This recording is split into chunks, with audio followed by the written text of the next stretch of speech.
Hello fellow gamers, here we have Mario Kart 8 Deluxe and Mario Kart 8. This here is the Wii U gameplay of Mario Kart 8, and what I wanted to do was talk about how the Mario Kart series, when it comes to karting, has dominated. There's not another series of karting games that can rival this by any means. This is the go-to for pretty much everyone. But I wanted to make a video about what happens when you get bored of Mario Kart.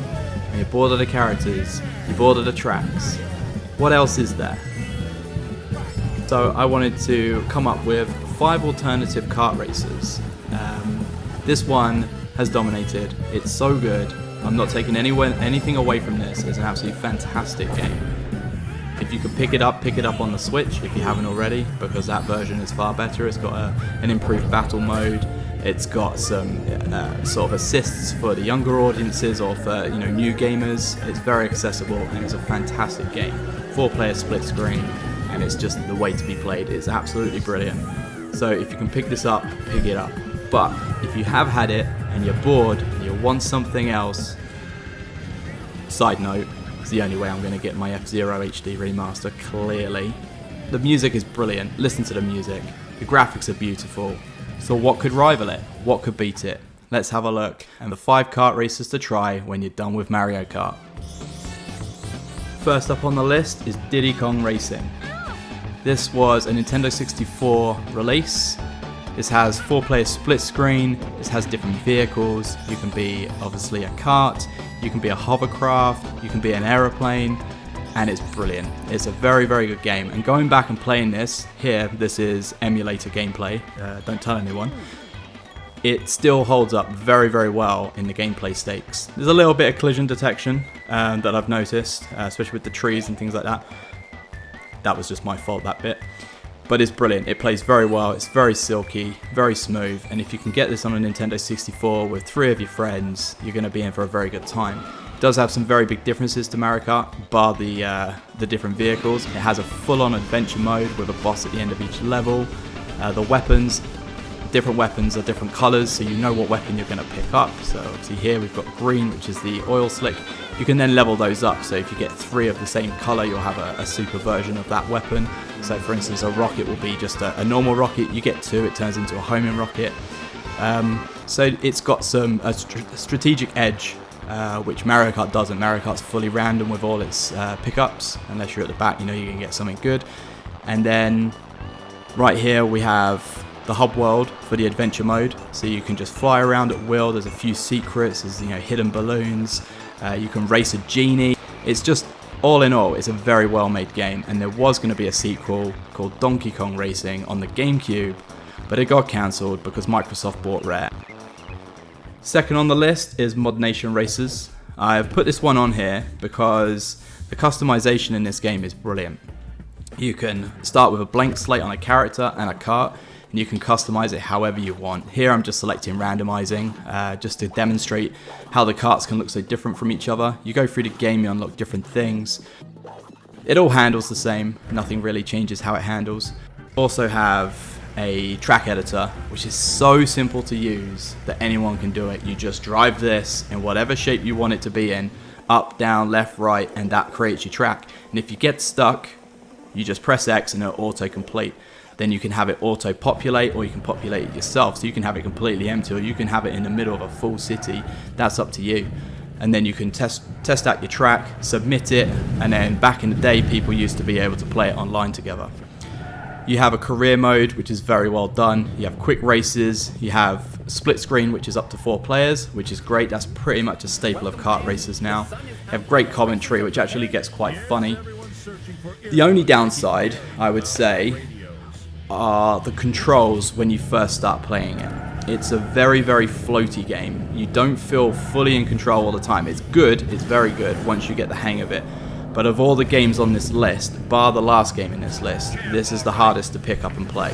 So if you have this, or you've got a PlayStation 3 set up and you're thinking of picking it up, because I bet it's dirt cheap now, and you want to play 4-player split screen with some younger kids or something, it is quite tricky. It's a more difficult game. I definitely struggled more going back and playing it. I didn't remember it being this difficult, but maybe that's just me not being the best gamer. but it is a fantastic game and I highly recommend it.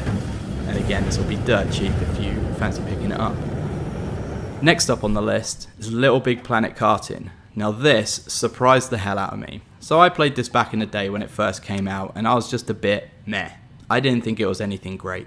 It had the same developers as ModNation Racers, plus Media Molecule and everything. They all got involved and they made a kart racer based on the Little Big Planet license, where the idea is you can create everything you see here can be created if you've got the skill. I haven't got the skill, so I just play the levels that are pre-installed. And back in the day, again, same as all the other games, like Little Big Planet games, you could upload levels or download levels from other people, and you basically had infinite amount of tracks. Unfortunately, the servers are down now, so we have no ways of doing that.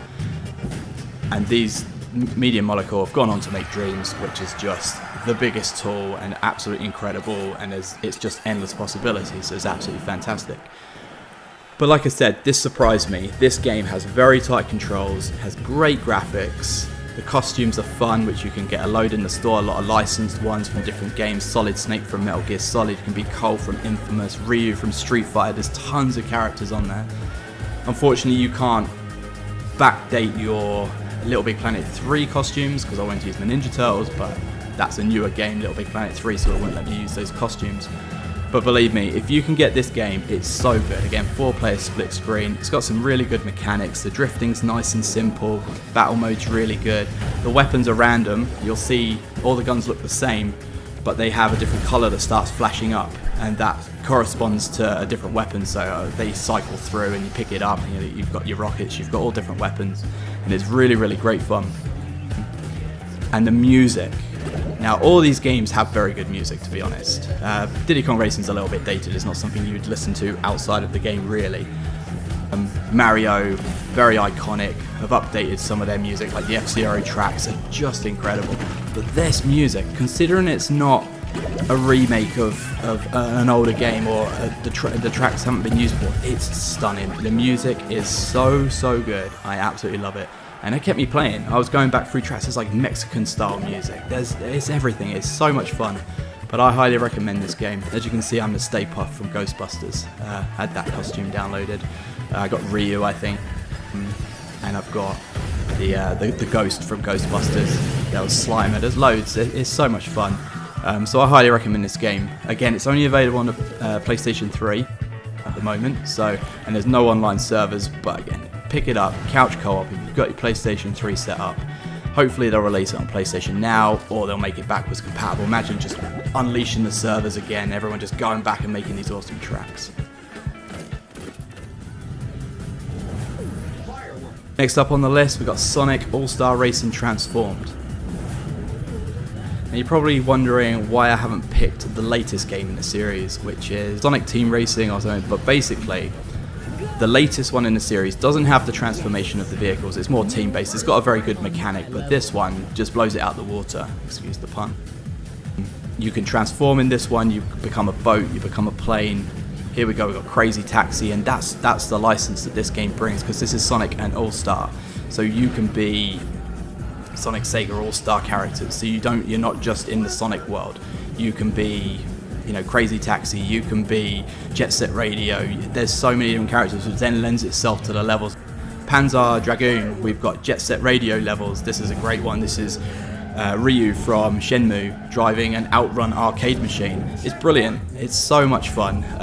There's some great characters in this game. Again, you unlock most of them just by playing through the adventure mode. This level is probably my favourite. Here I'm Tails, everyone's least favourite Sonic character. Transforming car to a boat, jump off the jump, straight into a plane, and it's seamless, it plays beautifully. This here is PC gameplay. I've got this on my PC. The graphics look better than if I was to have it on the Wii U or on the PlayStation 3 or any of the other consoles. This is available and everything. I think you can even get this on your phone now. But it's a fantastic game, and I highly recommend this one. The weapons are random again. The power-ups are great fun. Again, a lot of them are Sega themed, Sonic themed, very, very good.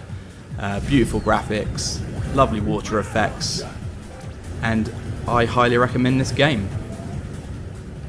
Okay, and last but by no means least, we have Crash Team Racing Nitro Fueled. This one is on the PlayStation 4, Xbox One and Nintendo Switch. This game is the one to rival Mario Kart 8. This is a very, very good game. It's a great kart racer. It's got some slightly different mechanics. Weapons, sort of pretty much similar, but they are across most of the games. You just put their own spin on similar weapons. But this one has a very different boosting system. So you still boost by jumping with the shoulder buttons and going left or right. But you have a meter bar in the bottom right hand corner, and you can build that up 3 times. So if you press the opposite shoulder button, when the bar gets to the top and you want to get it perfect, then you can level up your boost and you can pretty much boost the entire game if you're good enough. And if you go online and look at other videos of people actually playing this game well, you will see people just boosting entire tracks, and it's something to watch. It's so good. But this game has so much content. We at last count, I believe it has something like 56 different characters that you can unlock. It has 40 different tracks. It has a whole host of different events. So I wrote a list so I could remember them all, and here we go. We have adventure mode, we have single race, cup race, battle, time trial, ring rally, relic race, CRT challenge, crystal challenge, Wumpa challenge, and of course we have multiplayer, 4-player split screen. All these games have 4-player split screen, and I believe if you release a kart racer and it doesn't have 4-player split screen, you're missing the point. These are couch co-op games first and foremost, and you get your friends together and it's so much fun. Online is great, but when you're in the room together and you've got a blue shell in Mario and you're going to wipe out your friend who's sat on the other end of the sofa, they call it, the friendship ender, and it's a good name for it. Although now in Mario Kart 8 there are ways around it. But yeah, this game is fantastic. So a lot of the characters you unlock just by playing the game, the adventure mode, your challenge modes, and then there is a store as well where you can spend your Wumpa coins, which you earn throughout the game. Side note, you can also use real world money to purchase those coins, so be careful if you've got little kids and you've got it set up. They may be spending your hard-earned cash on different characters, skins and carts. Here we go, we've got an old retro level here. Very good. It's a very, very good game, and there is a reason some people prefer this to Mario Kart 8. It's a fantastic game, and I highly recommend it. These games were not in any particular order, other than the fact that they were released in the order that I've shown them. So that just about brings us to the end of our video. Hopefully you've seen a game that maybe you haven't played, or you'd like to pick up, or you think maybe it looks interesting. Thank you so much for watching. I've been Bad at Games 13. Feel free to join the chat, like and subscribe, and we'll see you in the next one.